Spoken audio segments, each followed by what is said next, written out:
I remember that night like it was yesterday. My friends and I had decided to spend the night in an abandoned asylum on the outskirts of town, a place notorious for its dark history and frequent paranormal activity. The building had been a mental institution back in the early 1900s, but it was shut down after a string of mysterious deaths among patients.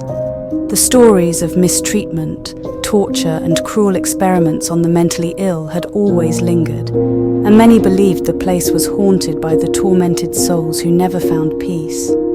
We arrived just before midnight, armed with our EVP recorder, infrared cameras, and flashlights. The air was heavy, and the silence of the surrounding woods made it feel like the world had stopped turning. As we approached the entrance, I couldn't shake the feeling that we were being watched. The once grand building now stood in ruins, its windows shattered and walls covered in graffiti. The stories about this place were enough to make anyone uneasy, but we were determined to capture evidence of the paranormal. Once inside, we split up to cover more ground. I took the East Wing, where the most disturbing stories originated. This section had been where the most violent patients were kept, often in isolation.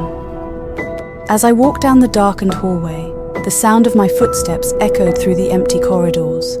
The smell of decay hung in the air, and the peeling paint on the walls seemed to pulsate with an eerie life of its own. I set up my infrared camera in one of the rooms that still had restraints on the bed. As the camera began recording, I turned on the EVP recorder and asked the usual questions. "Is anyone here? Can you tell me your name?" But the silence was deafening. After a few minutes, I decided to move on, but just as I reached the doorway, the EVP recorder picked up something. It was faint, but unmistakable, a whisper. I played it back and my blood ran cold. The voice, distorted and crackling, said, "Help me." Shivers ran down my spine, but I pressed on, curiosity overpowering my fear. I continued down the hallway, passing by rooms with rusted beds and cracked mirrors. The deeper I went, the stronger the sense of dread became. Suddenly my flashlight flickered and then it went out completely, plunging me into darkness. I fumbled to turn it back on, and when I did, I caught a glimpse of something at the end of the hallway, a shadowy figure standing motionless, watching me. I froze, my heart pounding in my chest. The figure didn't move, but I felt an overwhelming sense of malevolence emanating from it. Gathering my courage, I aimed my flashlight at it, but in that split second, it vanished. The hallway was empty again, but the fear remained, clawing at my insides. I backed away slowly, making my way to the staircase that led to the basement, the part of the asylum where the worst of the atrocities had taken place. I knew I shouldn't go down there alone, but something compelled me to continue. As I descended the stairs, the temperature dropped noticeably and my breath came out in white puffs. The basement was pitch black, the only light coming from the faint glow of my flashlight. The walls were lined with old, rusted medical equipment, and the floor was littered with debris. I could hear the faint sound of dripping water somewhere in the distance, but it was the oppressive silence that unnerved me the most. I set up another infrared camera at the far end of the basement, near what looked like an old operating table. The EVP recorder was still on, and I asked once again, "Is anyone here? What happened to you?"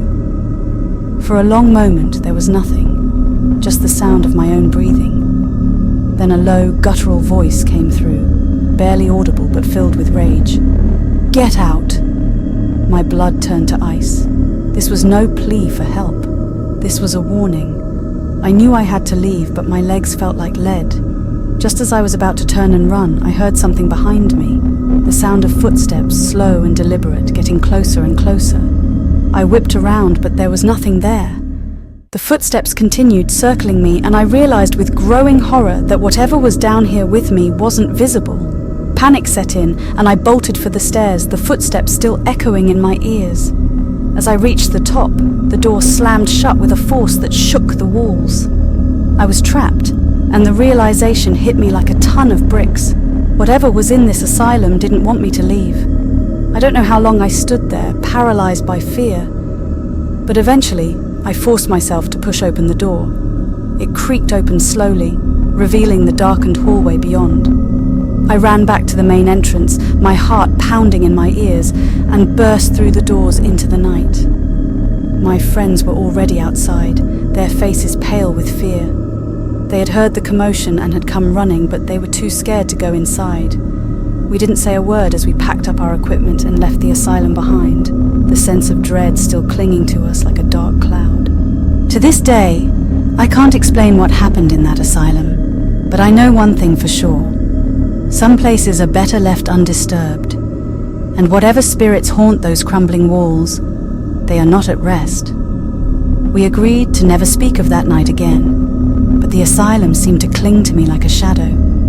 Sleep became elusive, haunted by the images and sounds from that night, the whispers, the shadowy figure, and the footsteps that never stopped. Weeks passed, but the feeling of being watched never left. It was as if something from the asylum had followed me home. One evening, as I sat alone in my living room, I decided to review the footage we had captured that night. My heart raced as I clicked through the files, each video bringing back the fear I had tried so hard to forget. Most of the footage was as I remembered it: dark hallways, eerie silence, and the unsettling EVP recordings. But then I found something I hadn't noticed before.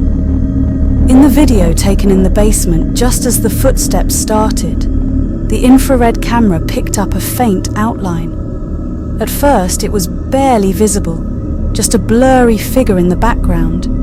But as the video progressed, the figure became clearer. A tall, thin man with hollow eyes, dressed in what looked like a patient's gown.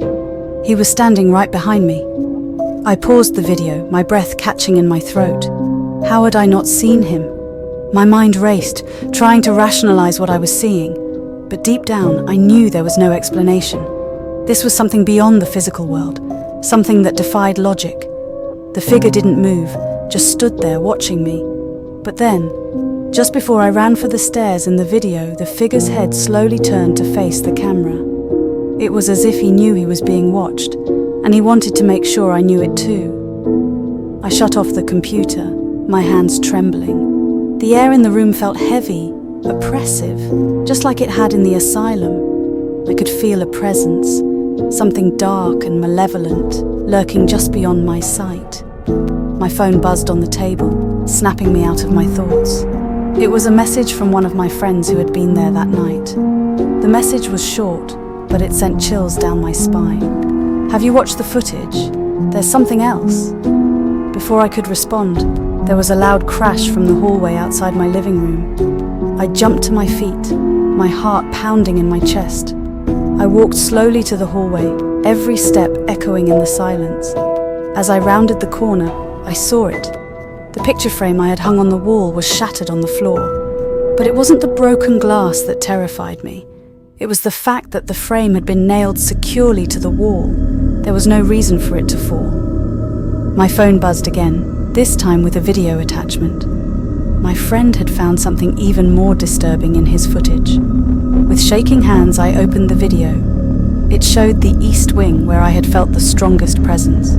As the camera panned across the room, there was a loud, unearthly scream, a scream that didn't belong to any of us. The camera shook, and then something impossible happened. The door to the room, which had been locked shut, slowly opened on its own. The video cut off abruptly after that, leaving me with more questions than answers. I knew then that whatever had been in that asylum wasn't confined to its walls. It had followed us, latched onto us like a parasite, and now it was here, in my home, watching, waiting. I tried to sleep that night, but every sound, every creak of the floorboards set my nerves on edge.